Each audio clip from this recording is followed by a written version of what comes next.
Star of Mami TV bu miyeng tabi di biram damsigi kai khumjari ba khwai khibikbu Prem Sharma na taram na okchari amadi nolupa uchari mamang da miyam da kudol jagi bagum na ngasisu Star of Mami TV gi star ma miyam da kusin najana bagi tanja du luxury ayamna aikoina hen namak thagatuna thangatuna hairudragasu mingdang panbada miyam na dumak khanglagadaba misak amakangni masamak Manipuri cinema sigi pioneer oiba misak mani filmmaker oina adumak cinema lisang sit na tawruk laba misak amani ngasi unajana bagi tanja mak aikoina luxury masi unajadrengai mamangda aikoina Star of Mami TV haiba channel sigi star singsi hek lakpaga khoiga guest oina faminnabaga Star of Mami TV haidana title lama piraga aikoina isam samjaba kudol pot amakak kudol tamjai kudol pot si tamjaba golena ngasi guest si saktak nabagi tanja du lujage ngasi saktak sa kadoriba aikoigi guest si Manipuri cinema gi pioneer ina mamang da su thamjakre mingona panjarabado oza laimayum surjakant sharma unana bagi tanja du lujage oza bo aikoina Star of Mami TV haidana title lama khak thamjai masigi dam ta kudol pot ama han oza du kudol jaban mayam to uksage so congratulations thank you oza lengsan bire ta sengna oza gi sinba kaya ma kai thopi dana Mami TV gi sugum tanja sida oza lengsan bibagi damta haninga le ta taram nok sabdu uchari haujar pada sengna aikoina thamjaning bada oza gi self introduce ka iroina na oza na film si khongda ba horak pase Manipuri film sida koi seloid matam dagi ena mayamna dumak panaraga leire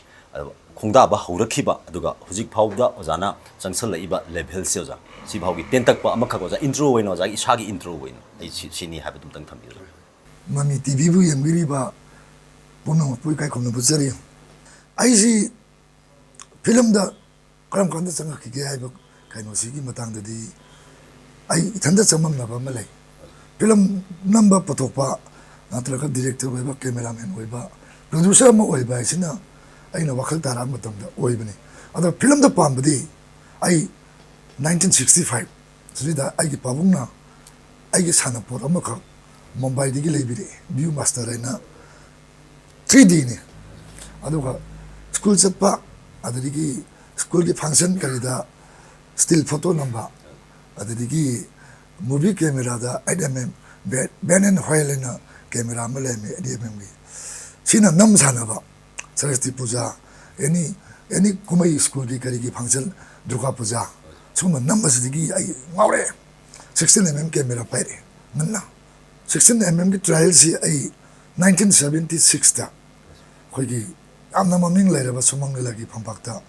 marang handa laiwai khraba sri jinglen akhoi sumang lagi masi aiga yamna close oina loinari sei ai mondi gelli adu sumarup tumaina loinari tasengna masi magi pabung jingan kaine masi uza jinglen gi magi mama si kondok jumdingone aduna kondok jumda ibani si am toina loinar padegi mana lila ya padegi lila sanru halak tumam je khoi do rame aduri loinar pana 1976 ta laman na film of short ne silent movie masi mana lila khalgi semnan sajala ka khoi pullaga hauji hauji thamai bandalari ba akhoi government art college gi ozawe biramba Rajendra hauji leri sagon bisu amna expert ne maga khoyum pullaga laman leba film sinami aduda ko actor ibasi Rajendra ka ko actor ji dasumati na nambolum dagini ma laigide aduga layukhraba khoi baza singlen mana negative roles la 20 minutes 21 minutes muki film je 16 and nami adu sama soina sami adu silent ta hindi film ko matam digi yam sanaramba susti baza gomba digi khoi gi nahut par kari gomba sumang da cinema asia kon unaningi matam 16mm projector na masida koi po pura film hawding de ulame matam do ki film Taj Mahal Anarkali mam lehira adum film si utringi da film matek janu po matam da adu ki matek public na pamgi amuga na ka po ugai na 21 minutes ki film je adu maina film hawre di matang da akoi IT sodai da ithak ena mamunami adu ki film nom da laizo bajada mawre adagi sum matang laktana future film ai Manipur da ahamba aina cameraman oina wakto basi maitai musawla future film color fulleng ama 16 to 35 mm the blow toroga number of cameramen in hali ingali na 1988 89 da masi da ai hamba full independence cameraman ama we na number re adi mutung de di ai gaman namme ai sa producer were editor were sound recordist were director were 자 아두가 오자나 필름시다 디렉션 오이나 장비력거세 시나 까름바 마탐다노 도 오자나 디렉션 비기 필름시 저라나 까야모 ai direction si future film the celluloid da hana ai pide matamama 1984 da manipur video camera yore A2 wena national panasonic camera ma kha akoi manipur film development council le ne le ngi matamda ka sampatle le mi office malai da ga samsar mana secretary ori ngi matamda national panasonic A2 ba camera si lei ba camera si trial waina akoi gi thangbai bande lei ba akoi gi apun ba saktam artist in drama theater si sigi play amako experimental play haidi theater film ma try to se na aga samna hadi rak padege apni nominee changna dance academy de namme sina first video theater get film ji sidigi nam bawe adugi mathangda stop frisking aina gorkha regiment akhoi pungyar da khullomda pungyar da leiba gorkha regiment gi major ama khangna mai maming ji setri gawe mana ministry of home affairs ki makhada si project work ne na ama namde ya de na 2 hours ki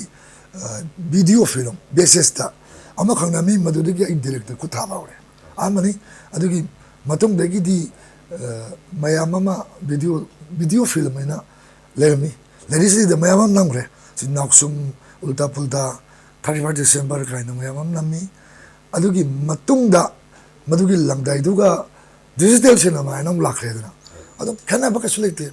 video ngatani 시다 머럭다 묵 다서닝이나 세룰로이드 하이바 아마 레이레 이라마 된 비디오 하이바 마 레이레 아두가 호직나 디지털 하이나 레이레 아두가 하이리바 디지털나 코이나 카너리버시 거기 센서 보드나 서티피케이트 피바 마탐데디 비디오 필름 하이나 피레 아두 마시기 켄나버시 비디오시나 그마이나 디지털다 요거도리노 ado koi manipur cinema tori bising da su any atopa competition sing kari sing chat pa matamda masina apan ba oiraga mayam da ninghan da bagi kaino su leiba do masikar maina leveling tawraga video sina digital da la ka do bunu habsu central board of film certification je masi ministry of information gi makhadle adoga akoi gi director film festival of india sisu information and broadcasting gi makhadle makosu matam kran ngau ba khang do bai tasena digital cinema je objecti any certificate ai claim ni makha pole aina nami ba any system ba juji kenena soni na namaga dvd copy toraga gati da bo ero aduga kalda da bo ero mumbai da bo ero aina sensor lo matam da preview torise sidi da dvd na to basi adigi dcp na format amma lady si moi da su kangau na ri ba khangda bhai tare adana matamama dvd ama piraga sensor tang matam da video film me hausi dvd puraga certificate la matam dam digital film na pire hoi adu di moi su khangda bne sensor certificate khang pu kuidri madu moi khangde na ina karen pathai nam nati khangda bani yes kana bai se kaino matam da video ai ba posna head system head ama khangna umga magnetic hai dare madu mami lo ba ai real system ne adu digital is na chip ta memory card ta number posna full digital ne image do card ta lo do ri me al shemba hangla pa quality hangla pa maru ina digital is wal gi ben is sound le cinematographer si matamam relax le me physics na tra su cinematography tam yer adu sound di mass physics wa gedum ne adu ho jiti ka mano ina digital ga physics ngata ni subject tam ba tar ga di adu mai na digital and video and digital is so other the magi quality image to gi pot adiki format lor recording system adi film na matam da camera aji chilure tai camera rolling hai adugo ja ngasagi hujiki si akhoi matam sigi generation gi oiba pot amasu oidu ni hanagi video leram madudagi digital gi ꯐꯣꯔꯃꯦꯠꯇ ꯀꯥꯈꯠꯂꯛꯄ ꯑꯣꯏꯗꯣꯏꯅꯦꯕ ꯑꯗꯣ ꯁꯤꯒꯤ ꯑꯣꯖꯥꯅ ꯍꯥꯏꯕꯤꯔꯦ ꯌꯥꯝ ꯅꯨꯡꯉꯥꯏꯖꯔꯦ ꯌꯥꯝꯅ ꯁ꯭ꯄꯦꯁꯤꯌꯦꯜꯂꯤ ꯑꯩꯅ ꯍꯪꯖꯅꯤꯡꯕ ꯑꯃꯅ ꯍꯧꯖꯤꯛ ꯍꯧꯖꯤꯛ ꯃꯅꯤꯄꯨꯔꯗ ꯇꯧꯔꯤꯕ ꯗꯤꯖꯤꯇꯦꯜ ꯐꯤꯂꯝ ꯍꯥꯏꯗꯅ ꯇꯧꯔꯤꯕ ꯃꯔꯛꯁꯤꯗ ꯗꯦꯟ ꯍꯥꯟꯅ ꯑꯣꯖꯥ ꯍꯣꯏꯅ ꯍꯧꯗꯣꯛꯄꯤꯔꯝꯕ ꯍꯣꯜ ꯋꯥꯔꯜꯒꯤ ꯑꯣꯏꯅ ꯆꯠꯅꯔꯤꯕ ꯑꯩꯈꯣꯏꯒꯤ ꯁꯦꯂꯨꯂꯣꯏꯗ ꯐꯣꯔꯃꯦꯠꯁꯦ ꯍꯧꯖꯤꯛ ꯑꯃꯨꯛ ꯃꯁꯤ ꯁꯦꯂꯨꯂꯣꯏꯗꯁꯤꯗ ꯅꯝꯃꯒꯗꯤ ꯑꯣꯖꯥ ꯃꯁꯤꯗ ꯈꯦꯠꯅꯕ ꯂꯥꯛꯀꯗꯧꯔꯤꯁꯤ ꯀꯔꯤꯗ ꯂꯥꯛꯀꯗꯣꯏꯅꯣ ꯍꯧꯖꯤꯛꯁꯤ ꯁꯦꯂꯨꯂꯣꯏꯗ ꯑꯃ ꯅꯝꯕ ꯀꯥꯟꯗ ꯁꯦꯂꯨꯂꯣꯏꯗ ꯅꯝꯕ ꯍꯥꯏꯕꯁꯦ ꯚꯦꯔꯤ ꯀꯣꯁꯂꯤ ꯑꯗꯨꯒꯤꯗꯃꯛꯇꯅꯤ ꯗꯤꯖꯤꯇꯦꯜ ꯂꯣꯝꯗ ꯑꯣꯟꯁꯤꯜꯂꯛꯏꯁꯦ ꯁꯦꯂꯨꯂꯣꯏꯗ ꯑꯃ ꯅꯝꯕ ꯃꯇꯝꯗ ꯁꯤ ꯅꯦꯒꯦꯇꯤꯞ ꯃꯈꯜ ꯈꯔ ꯂꯩꯔꯤ 35 ꯁ꯭ꯇꯦꯟꯗꯔꯠ ꯑꯗꯨꯗꯒꯤ ꯁꯤꯅꯦꯃꯥ ꯁ꯭ꯀꯣꯞ ꯑꯅꯤ ꯂꯩꯔꯤ ꯑꯗꯒꯤ 70 mm ꯍꯥꯏꯗꯤ 70 mm ꯍꯥꯏꯁꯤ ꯁ꯭ꯋꯥꯏꯒꯨꯝꯕ ꯄꯥꯏ ꯅꯦꯒꯦꯇꯤꯞꯁꯤ 35 ꯍꯥꯏꯁꯤꯅ ꯑꯍꯨꯝꯒꯨꯝꯕ ꯄꯥꯏ 16 ꯍꯥꯏꯁꯤꯅ ꯁꯨꯝ ꯁꯤꯒꯤ ꯁ꯭ꯋꯥꯏꯗ ꯂꯥꯛꯇꯣꯏꯅꯤ ꯁꯤꯒꯤ ꯅꯦꯒꯦꯇꯤꯞ ꯀꯣꯁꯁꯦ ꯌꯥꯝ ꯇꯥꯡꯉꯦꯕ ꯃꯤꯅꯤꯠ 10ꯒꯤ ꯗ꯭ꯌꯨꯔꯦꯁꯟ ꯅꯝꯅꯕ ꯁꯤꯅꯦꯃꯥ ꯁ꯭ꯀꯣꯞꯀꯤ ꯔꯤꯜ ꯑꯃ ꯂꯩꯕ ꯃꯇꯝꯗ ꯍꯧꯖꯤꯛꯇꯤ ꯅꯝꯗ꯭ꯔꯦ ꯑꯗꯨꯕꯨ ꯅꯝꯃꯤꯉꯩ ꯐꯥꯎꯗ ꯃꯤꯅꯤꯠ 10ꯒꯤ ꯔꯤꯜ ꯑꯃ ꯂꯩꯕꯗ ꯂꯤꯁꯤꯡ 30-40,000 ꯄꯤꯌꯦꯕ ꯑꯗꯣ ꯀꯠ ꯑꯃ ꯍꯥꯏꯕ ꯃꯇꯝꯗ ꯂꯨꯄꯥ ꯂꯤꯁꯤꯡ 30 ꯃꯥꯡꯉꯦꯕ ꯃꯤꯅꯤꯠ 5-10ꯒꯤ ꯃꯤꯅꯤꯠ ꯑꯃꯒꯤ 5ꯒꯤ ꯃꯁꯥ ꯁꯣꯠ ꯂꯧꯕꯗ ꯁꯤꯒꯤ ꯈꯦꯠꯅꯕ ꯂꯩ ꯄ꯭ꯂꯁ ꯏꯀ꯭ꯋꯤꯞꯃꯦꯟꯁ ꯌꯥꯝ ꯇꯥꯡꯉꯤ ꯁꯤꯅꯦꯃꯥ ꯁ꯭ꯀꯣꯞꯀꯤ ꯀꯦꯃꯦꯔꯥ ꯑꯃ ꯋꯥꯏꯕꯗ ꯌꯥꯝ ꯇꯥꯡꯉꯤ 70 mmꯒꯤ ꯀꯦꯃꯦꯔꯥ ꯑꯃ ꯋꯥꯏꯕꯗ ꯌꯥꯝ ꯇꯥꯡꯉꯤ ꯑꯗꯒꯤ ꯈꯨꯗꯤꯡꯃꯛꯇ ꯃꯦꯇꯔꯤꯌꯦꯜꯁ ꯂꯦꯞ ꯄ꯭ꯔꯣꯁꯦꯁ ꯌꯥꯝ ꯈꯦꯠꯅꯈ꯭ꯔꯦ ꯑꯗꯒꯤ ꯃꯤꯛꯁꯤꯡ ꯑꯩꯈꯣꯏꯅ VFX ꯀꯥꯏꯅ ꯍꯧꯖꯤꯛ ꯇꯧꯔꯤꯕ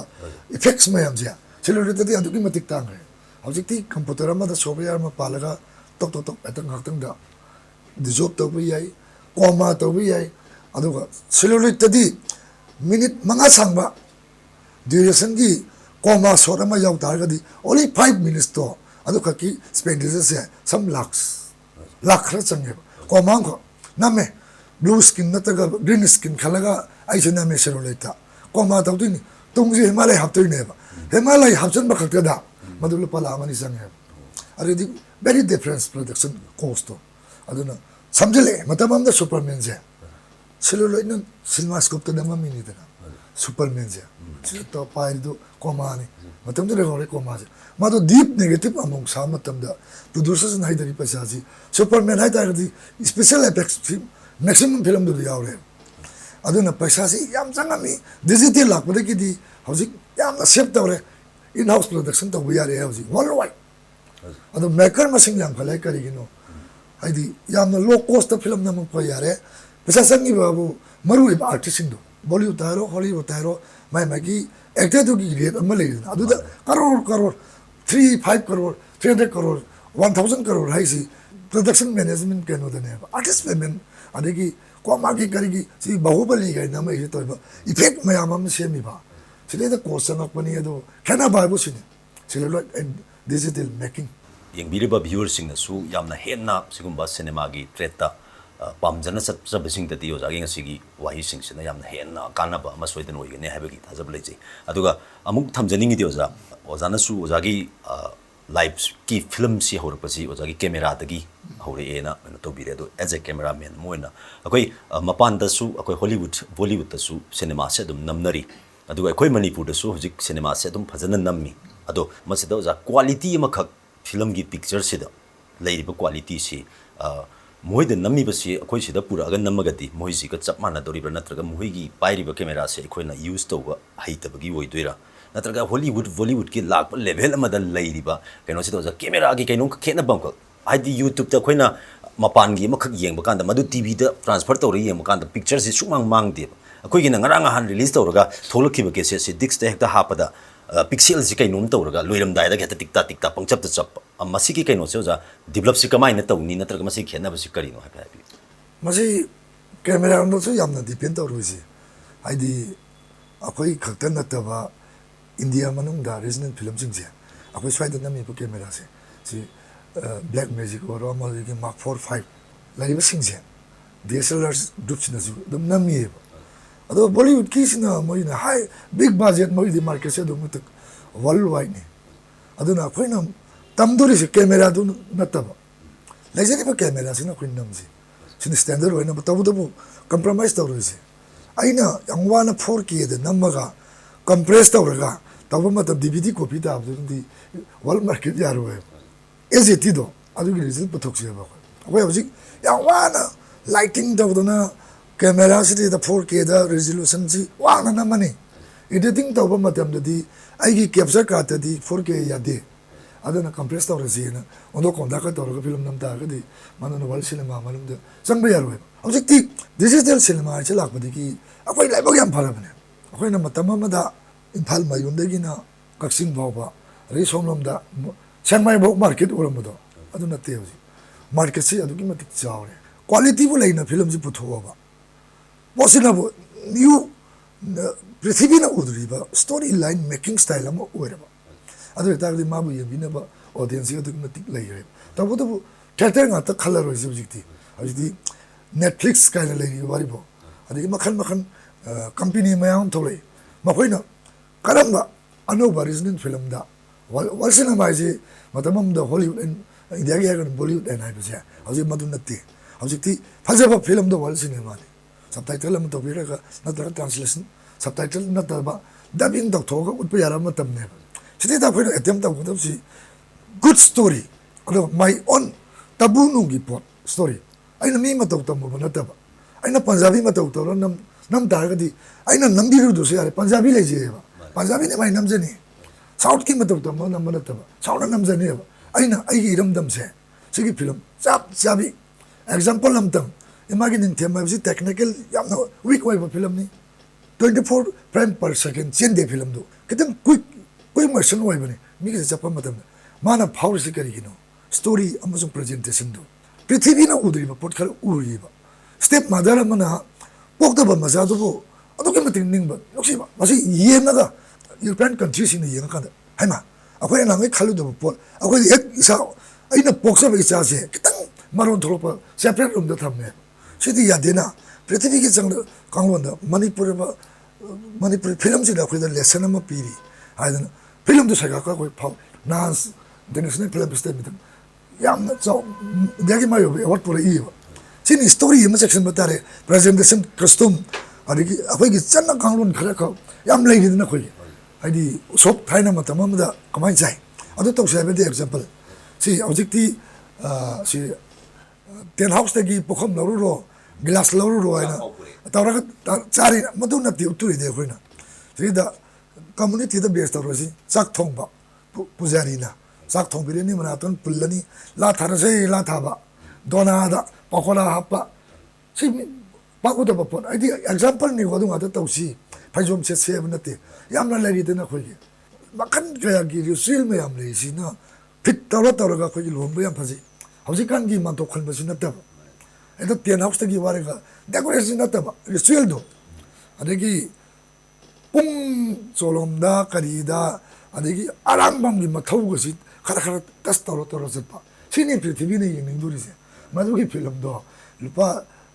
lak yang gi thajar su ko kiningai leite adu natra dana aina nami ba film style se so maina somnam darga di producer leiroi adi loisal edi cinema hall gi generation natre adi mobile da natra ga aju long khongdong bada kari da paja tv apa apa home theater we bi ulei se example ngasi ma si mami tv thole si mami tv sina mayam da yang ne ba kano si film related ngata ne si cinema hall da sala ga yemoi yindi si ai yum da yam ing na phel lai bana pen AC room lai bana AC cinema hall da ma sing lai dun oi do ni yeng du se somnom da ai di sikak te ki wa na te ko mami tv ko ba international da yam na lai ri ba satellite channel ki kari youtube ki sidi da market sang ba yara bane ba adu da yeng ba masak to ai gi iram dum gi mina yeng ba phawdi madu international gi mina de kyam yeng ni za akhona mami tv su akhona tawjari chathajari ado sida mami tv sino za awangba thak level lom da jana ngasai thambiri be international thak ta leiri ba pochida aikhoi gi puthok ba cinema singsi aikhoi gi market su mangdana ba den mayam na su yengna ba idea khara karamba tactics tawraga sibaw level da karak pa yani karma in tawraga manipuri cinema se mami tv na thangat pada mating weni ga so jagi idea da kitang pibio masi yamna hauji matam da di electronic medium masi di adum yamna ngamre kodak putak ta won bangamba si haurai ba producer anova amsung ari ba sing makhoi gi market se hauji yamna limitation area ore limitation ore na khoina stay da kininga ju leite akhoi gi market yam lei taw da ba gi production da quality ang sai sai quality lei ta film ama yamna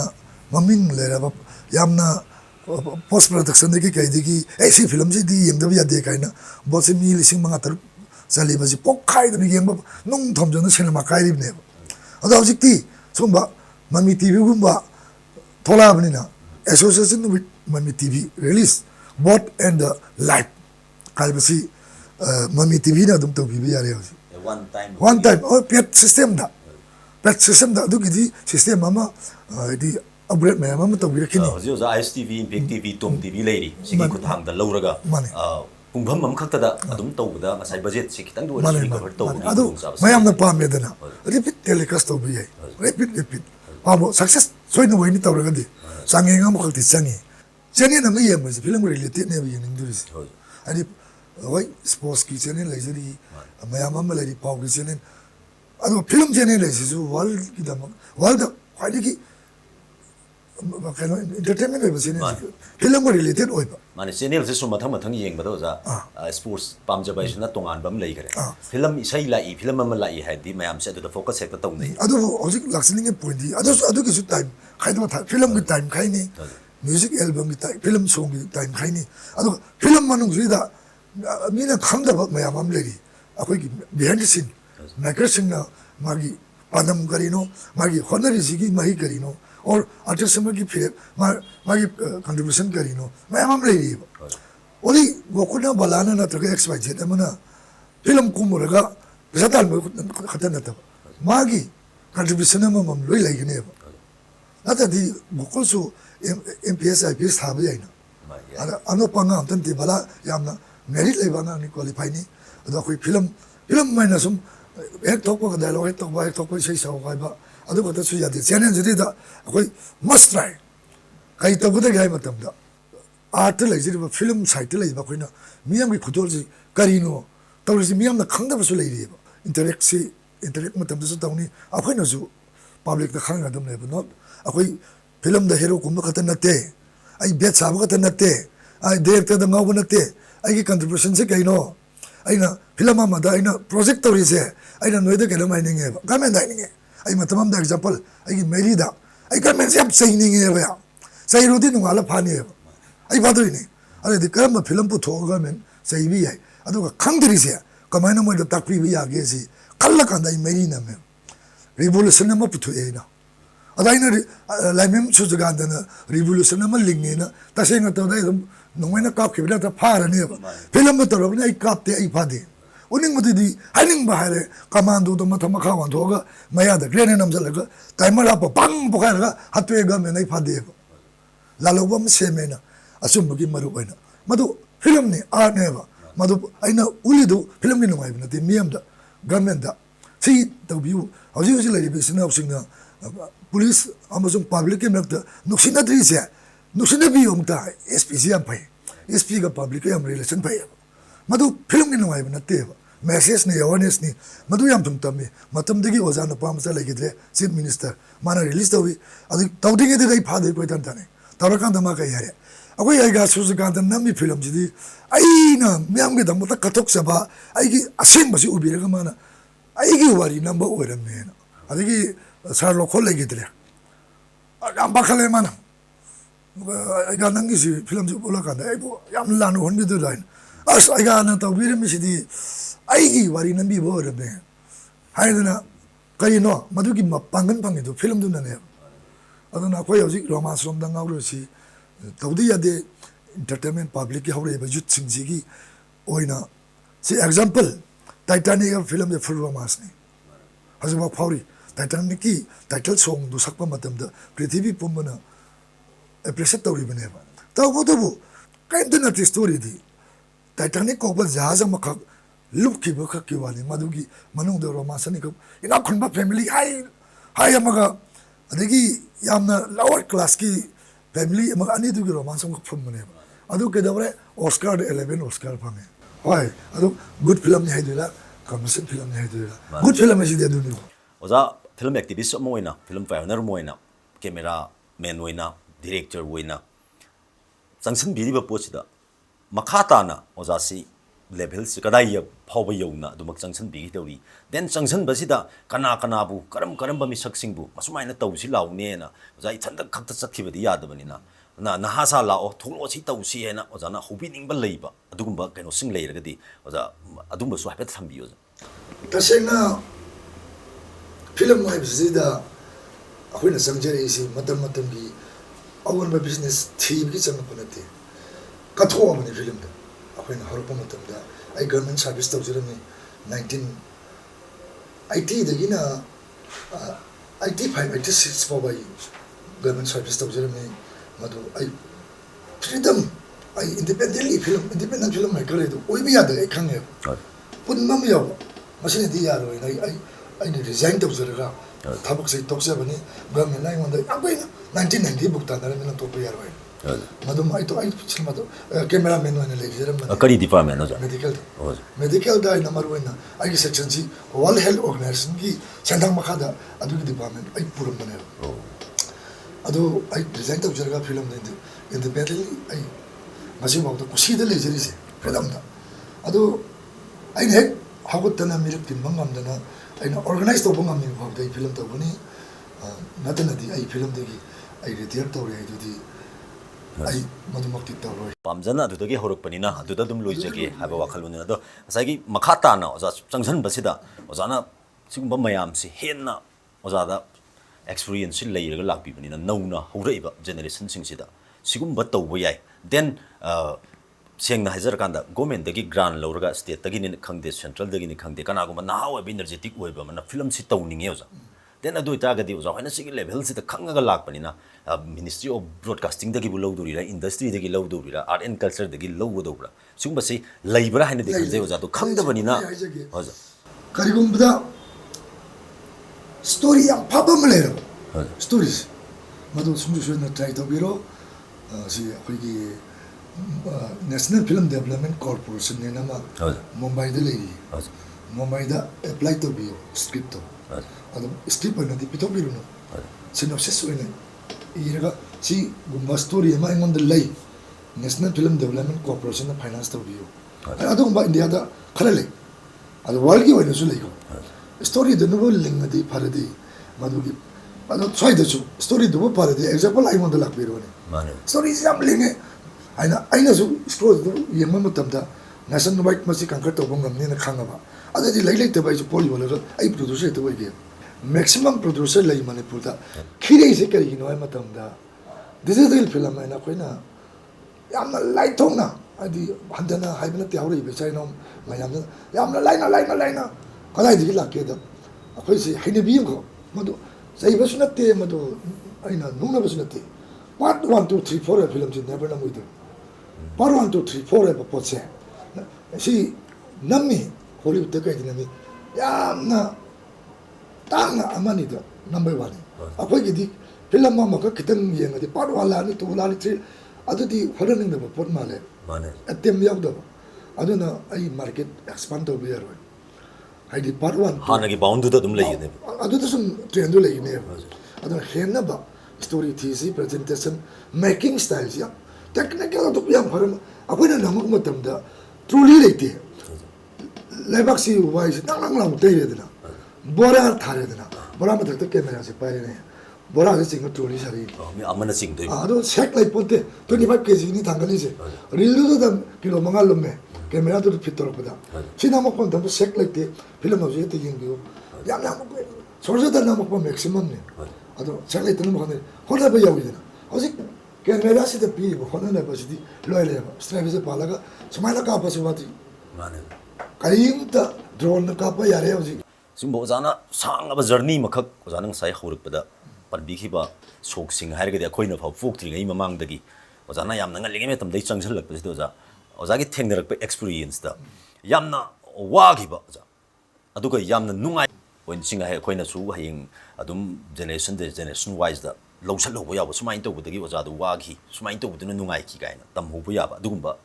ꯇꯥꯡꯀꯛ ꯈꯤꯇꯪ ꯑꯣꯖꯥ ꯊꯝꯕꯤꯌꯨ 1982 ꯑꯗꯒꯤ ꯋꯥꯔꯤ ꯑꯃꯈꯛ ꯃꯊꯪꯒꯤ ꯌꯦꯅꯤꯡ ꯊꯥꯗ ꯍꯥꯏꯅ ꯑꯩꯈꯣꯏꯒꯤ ꯀꯦꯁ ꯕ꯭ꯔꯗꯔꯁꯟ ꯑꯩꯈꯣꯏꯒꯤ ꯊꯤꯌꯦꯇꯔꯗ ꯌꯥꯝ ꯀꯟꯅ ꯑꯩꯈꯣꯏꯒꯤ ꯃꯤꯡ ꯂꯩꯕ ꯄ꯭ꯂꯦ ꯈꯔ ꯁꯥꯟꯅꯈ꯭ꯔꯦ ꯃꯥꯒꯤ ꯆꯤꯊꯤ ꯄꯨꯕ ꯎꯆꯦꯛ ꯗꯥꯇꯣꯝꯕ ꯑꯗꯒꯤ ꯁꯅꯨꯈꯥ ꯑꯃꯁꯨꯡ ꯃꯀꯣꯛꯇ ꯁꯅꯥꯇꯣꯞꯄ ꯊꯥꯡ ꯀꯥꯏꯅ ꯁꯨꯝꯕ ꯄ꯭ꯂꯦ ꯔꯥꯏꯇꯔ ꯃꯦꯖꯤꯁꯇ꯭ꯔꯦꯠ ꯑꯣꯏꯕ ꯑꯩꯈꯣꯏꯒꯤ ꯀꯦꯁ ꯕ꯭ꯔꯆꯥꯟꯁꯦ ꯃꯥꯒꯤ ꯁ꯭ꯇꯣꯔꯤ ꯑꯃꯒ ꯃꯊꯪꯒꯤ ꯌꯦꯅꯤꯡꯊꯥꯗ ꯍꯥꯏꯅ ꯁꯤ 16mm ꯕꯣꯂꯦꯛꯁ ꯄꯥꯏꯂꯔ ꯆꯞꯀꯤ ꯊꯥꯔꯒ ꯅꯝꯕ ꯀꯦꯃꯦꯔꯥꯁꯤꯅ ꯐ꯭ꯌꯨꯆꯔ ꯐꯤꯂꯝ ꯑꯃ ꯅꯝꯃꯤ ꯀ꯭ꯔꯤꯄꯥꯅ ꯗꯥꯏꯔꯦꯛꯁꯟ ꯇꯧꯏ ꯑꯗꯨ ꯏꯕꯥꯅꯤꯅ ꯇꯧꯕꯅꯤ ꯐꯤꯂꯝꯁꯤ ꯑꯩꯅ ꯇꯦꯛꯅꯤꯀꯦꯜ ꯄꯨꯂꯞ ꯑꯩꯅ ꯇꯧꯏ ꯀꯦꯃꯦꯔꯥꯗꯒꯤ ꯀꯩꯗꯒꯤ ꯃꯁꯤ ꯅꯝꯃꯨꯔꯒ ꯇꯧꯔꯤꯁꯦ ꯅꯝꯃꯨꯔꯒ ꯅꯨꯡꯗꯥꯡ ꯋꯥꯏꯔꯝꯁꯦ ꯑꯌꯨꯛꯇꯒꯤꯅ ꯅꯨꯡꯗꯥꯡ ꯄꯨꯡ 5 ꯐꯥꯎ ꯅꯝꯃꯦ ꯅꯦꯒꯦꯇꯤꯞꯁꯦ ꯀꯣꯔꯐꯨꯗ ꯍꯤꯗꯥꯛ ꯊꯤꯠꯂꯕ ꯀꯣꯔꯐꯨ ꯎꯁꯣꯞꯀꯤ ꯑꯩꯈꯣꯏꯒꯤ ꯃꯤ ꯆꯥꯝ ꯆꯅꯤ ꯆꯥꯕꯤ ꯀꯣꯔꯐꯨꯁꯦ ꯀꯣꯔꯐꯨ 3 ꯀꯣꯔꯐꯨ 1 ꯁꯤ ꯗꯦꯕꯂꯞꯄꯔ ꯀꯣꯔꯐꯨ 2 ꯍꯥꯏꯄꯣ ꯀꯣꯔꯐꯨ 3 sina sim develop tawdine negative se develop tawraga masi kanghan basina taring se sakka cycle se kasan taring se sarga wi no onga 100 feet se kanghan dine adu print tawdine pabung sa khibaga hotel makhase print tawge nang tawdu ji kai tawdino hotel makhasi ising ji foot ama makhai mu ising haidine hotel ground se asadu de ayu ngada kanga padadi adu kangna ba tawni तारा मसरी दा पबुंग हेक सकरे एमकान तुती से थाजा लगा लेखोम ना हो अलग सी दु मयम सी मेल लगा इसिंग तेंग इसिंग की जगह हाइपो की जगह डेवलप की जगह सी सा कोर फुद तो हिबो माइना एदी सिदी thousands फिट थादर का दुने पॉजिटिव प्रिल लक दुने 100 फिट मयम तो समझ लगा अदना 400 फिट सी अदुम तरा कुन प्रिंटर को दुने न हेक तक फिट थम दुने मसी नोंदांग के पुंग तरा दादी हौरगा pabung na pung tare ta lakadoi ba madul lak tingi loina ma dry ta uduna matak ta pokalaga dana masida loi kanga kanda hotel ji da ising chaw ma tam ising chaw gi ma mi mlei dana madai ma mi chu ba ya de ba masida mai fu ji manga tara apoi chai ba kai ne le me koi gi helper hai tare mai fu jo ta ro phalang ma pan ji kangali ne ba kangal thaba mani madu gi awa bu ne ba ji ning sang na mai ris maduna piba ko piba experience do aduga ke do no sa music kari no do state kalana akoi ozani la kanta na secretary ori matam da subsidy la ma film ni hawu adu le awre black white film do 85% lo ba or 70% lo ba 50% subsidy pi are da aiga ibolgi imagining them ne aige thadol obini na bidi sharma na mangwang we digi leni adugi film dune mathangi jining thani ahumje subsidy lising ko manga check pi ba check si matam tu lising kun manga ai bse akhoi punsida urektri yum da su halakte ba madu bank tagi kairo ga arke ki pai banina masi paisa ji puru yum bog yo no hona matam de banan detective ko gibse ai namida khale ngi sida kaina pakat khidena ko lising kun ani sam chapi bandal da peladi ya moi do ba ya ngai se pi o tara se pi o sam se pi o to ro pujalaga lising ko manga pera pududi hek to ma ni pick up ne sin ngai bam so awa ba tangka khaidare ओजागी थेंगनरक याम तसेंग नमकी ओजा होइना film सिगी तौननबो होनरकपदा थेंगनगिब अवाबदुने अदा हुजि हुजि हेक्ता camera अम लैरगा actor actress खरने एगा हेक्ता film नि album ने तोक लाउन कापसिना film दुगी नुंगाइबदु हेक्ता फंगनी हाइबदु नते हाइबा वखलोन दुने लैबिरिसे सेंग नुंगाइजै ओजाना सुंबा तांजा अम खक्ता लेंबिरक्तना mummy TV की सुंबा कोई star of mummy TV से ओजाना लेंबिरागा मतम खितंग काइथोकपिरगा लाकपिरगा ओजागी ममल यामलबा अदुगा मणिपुरदा सिनेमा पामजबा सिनेमा लवर सिंग ताहौबा मतमदा तुंगदा यामना कानगदबा लेवल सिंग ओइबा वफम सिंग ओजाना फोंदोकपिदना सुमाइना तोबिबसि याम नुंगाइ अरोइबा ओइना ममी टीवी की कइनोसिदा मसिगी प्रोग्राम सिदा लेंबिरकपगी तांजा लौजरगा मयामदा मेसेज सु पीबा ओइना ओजाना चपचाबा हाइदि ममी टीवी ना तौरिबसे करिनो हाइबा ओजाना तेंतकना message अमतंग थंबिरमनबा mayamda ai kononjari mami tv asi yamna nauna talented lereba youth singna pujalaga semba dugumba channel ma haidar tv haitare masida viewers singna yimbi matamda yamna nuksina asoiba kaya yawbi ai harukpata ngairi kudim asoy ngam jinga pirega mogoi sungso soidana yamna pamba tv channel adugumba ma soidana oigani aduga harukpata ngari na program apen pen da tv dena songso na to bi matam da mami tv hai base masi da ngai dana ꯂꯩꯔꯛꯄ ꯌꯥꯕꯁꯦ ꯑꯉꯥꯡꯁꯤꯡꯅ ꯃꯣꯕꯥꯏꯜꯗ ꯀꯩꯗ ꯄꯪꯉꯥꯎ ꯉꯥꯎꯔꯤꯁꯦ ꯇꯁꯦꯡꯅ ꯃꯇꯝ ꯑꯔꯦꯝꯕꯗ ꯒꯦꯝꯗ ꯀꯩꯗ ꯉꯥꯎꯕꯤꯒꯅꯨ ꯃꯇꯝꯒ ꯏꯔꯣꯏꯅꯅ ꯐꯤꯂꯝ ꯃꯅꯨꯡꯗ ꯀꯩꯗꯧꯔꯤ ꯀꯔꯝꯕ ꯐꯤꯂꯝ ꯔꯤꯂꯤꯁ ꯇꯧꯔꯛꯀꯗꯣꯔꯤ ꯐꯤꯂꯝꯒꯤ ꯑꯋꯥꯕ ꯀꯩꯅꯣ ꯅꯨꯡꯉꯥꯏꯕ ꯀꯩꯅꯣ ꯍꯥꯏꯁꯤ ꯃꯇꯝ ꯃꯇꯝꯒꯤ ꯄꯥꯎꯗꯝꯗꯨꯔꯕ ꯑꯗꯨꯝꯕ ꯃꯃꯤ ꯇꯤꯚꯤꯗ ꯑꯣꯏꯅ ꯃꯥꯏ ꯑꯣꯟꯁꯤꯟꯕꯤꯌꯨ ꯒꯦꯝꯗ ꯋꯥꯆꯞꯇ ꯀꯩꯗ ꯉꯥꯎꯕꯤꯒꯅꯨ ꯃꯗꯨꯅ ꯀꯩꯁꯨ ꯀꯥꯟꯅꯔꯛꯄ ꯄꯣꯔꯣꯏ ꯃꯗꯨ ꯇꯣꯛꯄꯤꯌꯨ ꯍꯥꯏꯕ ꯅꯠꯇꯦ ꯑꯗꯨꯁꯨ ꯃꯇꯝ ꯈꯔ ꯇꯧꯕꯤꯌꯨ ꯃꯔꯨꯑꯣꯏꯅ ꯃꯃꯤ ꯇꯤꯚꯤꯗ ꯃꯥꯏ ꯑꯣꯟꯁꯤꯟꯕꯤꯗꯨꯅ ꯑꯋꯥꯡꯕ ꯊꯥꯛꯇ ꯚ꯭ꯌꯨꯁ ꯌꯥꯎꯗꯅ ꯃꯃꯤ ꯇꯤꯚꯤꯅ ꯃꯩ ꯍꯧꯕ ꯄ꯭ꯔꯣꯒ꯭ꯔꯥꯝ ꯇꯧꯔꯁꯨ ꯊꯥꯛ ꯀꯥꯕ ꯌꯥꯔꯣꯏ ꯃꯌꯥꯝꯒꯤ ꯈꯨꯠꯇ ꯂꯩꯔꯦ ꯑꯗꯣꯝꯒꯤ ꯀꯟꯇ꯭ꯔꯤꯕ꯭ꯌꯨꯁꯟ ꯈꯤꯇꯪ ꯃꯃꯤ ꯇꯤꯚꯤꯒꯤ ꯃꯥꯏꯀꯩꯗꯒꯤ ꯑꯩꯅ ꯃꯍꯨꯠ ꯁꯤꯜꯂꯒ ꯅꯤꯖꯔꯤ ꯑꯣꯖꯥꯕꯨ ꯊꯥꯒꯠꯆꯔꯤ ꯇꯁꯦꯡꯅꯃꯛꯀꯤ ꯃꯃꯤ ꯇꯤꯚꯤꯒꯤꯗꯃꯛꯇ ꯑꯩꯈꯣꯏꯅ ꯍꯦꯛ ꯑꯋꯥꯠꯄ ꯇꯦꯛꯅꯤꯀꯦꯜꯂꯤ ꯅꯠꯇ꯭ꯔꯒ ꯑꯩꯈꯣꯏꯅ ꯋꯥꯈꯜꯒꯤ ꯑꯋꯥꯠꯄ ꯈꯪꯖꯗꯕ ꯂꯩꯕ ꯀꯥꯟꯗ ꯑꯣꯖꯥ ꯍꯣꯏꯗ ꯂꯥꯛꯑꯒ ꯇꯥꯟꯅꯖꯕ ꯍꯥꯏꯕꯁꯤ ꯅꯠꯇꯅ ꯑꯩꯈꯣꯏꯅ ꯆꯥꯎꯈꯠꯅꯕ ꯍꯣꯠꯅꯕ ꯃꯇꯝꯗ ꯑꯣꯖꯥ ꯍꯣꯏ ꯌꯥꯎꯗꯅ ꯀꯩꯁꯨ ꯑꯩꯈꯣꯏꯒꯤ ꯒꯇꯤ ꯂꯩꯖꯗꯦ ꯍꯥꯏꯖꯔꯤꯕ ꯑꯣꯖꯥꯅ ꯁꯨꯃꯥꯏꯅ ꯂꯦꯡꯕꯤꯔꯛꯄꯁꯦ ꯍꯥꯏꯅꯤꯡꯉꯥꯏ ꯂꯩꯇꯅ ꯊꯥꯒꯠꯆꯔꯤ ꯃꯇꯨꯡꯗꯁꯨ ꯑꯣꯖꯥꯕꯨ ꯑꯃꯨꯛ ꯎꯅꯖꯅꯕꯒꯤ ꯇꯥꯟꯖꯥꯁꯤꯡ ꯑꯩꯈꯣꯏ ꯂꯧꯅꯕ ꯍꯣꯠꯅꯖꯒꯦ ꯉꯁꯤꯒꯤꯗꯃꯛꯇꯗꯤ ꯊꯥꯒꯠꯆꯔꯤ ꯁ꯭ꯇꯥꯔ ꯑꯣꯐ ꯃꯃꯤ ꯇꯤꯚꯤꯕꯨ ꯃꯤꯠꯌꯦꯡ ꯇꯥꯕꯤꯔꯤꯕ ꯉꯁꯥꯏꯗꯒꯤ ꯃꯌꯥꯝꯒ ꯏꯟꯇꯔꯦꯛ ꯇꯧꯅꯔꯤꯕꯁꯤ ꯃꯌꯥꯝ ꯄꯨꯟꯅ ꯇꯥꯃꯤꯟꯅꯕꯤꯕꯒꯤꯗꯃꯛꯇ ꯑꯗꯣꯝꯕꯨ ꯏꯀꯥꯏ ꯈꯨꯝꯅꯕ ꯎꯠꯆꯔꯤ ꯇꯔꯥꯝꯅ ꯑꯣꯛꯆꯔꯤ ꯑꯃꯗꯤ ꯉꯁꯤꯒꯤ ꯑꯣꯏꯅꯗꯤ ꯍꯥꯏꯔꯤꯕ ꯁ꯭ꯇꯥꯔ ꯑꯣꯐ ꯃꯃꯤ ꯇꯤꯚꯤ ꯍꯥꯏꯕꯁꯤꯒꯤ ꯂꯣꯏꯁꯤꯟꯖꯕꯒꯤ ꯇꯥꯟꯖꯥꯗꯨ ꯂꯧꯖꯔꯦ ꯄꯨꯡꯐꯝꯁꯤꯃꯛꯇꯗ ꯃꯊꯪꯒꯤ ꯆꯌꯣꯜꯗ ꯑꯇꯣꯞꯄ ꯃꯤꯁꯛ ꯑꯃ ꯑꯐꯥꯎꯕ ꯃꯤꯁꯛ ꯑꯃ ꯄꯨꯔꯒ ꯃꯤꯌꯥꯝꯗ ꯑꯃꯨꯛ ꯁꯨꯃꯥꯏꯅ ꯋꯥꯔꯤ ꯋꯥꯇꯥꯏ ꯁꯥꯟꯅꯕꯒꯤ ꯈꯨꯗꯣꯜꯁꯤ ꯇꯝꯖꯒꯦ ꯉꯁꯤꯒꯤꯗꯃꯛꯇꯗꯤ ꯃꯤꯌꯥꯝꯕꯨ ꯀꯥꯏꯅꯅꯕ ꯌꯥꯊꯪ ꯅꯤꯖꯔꯤ ꯊꯦꯡꯛ ꯌꯨ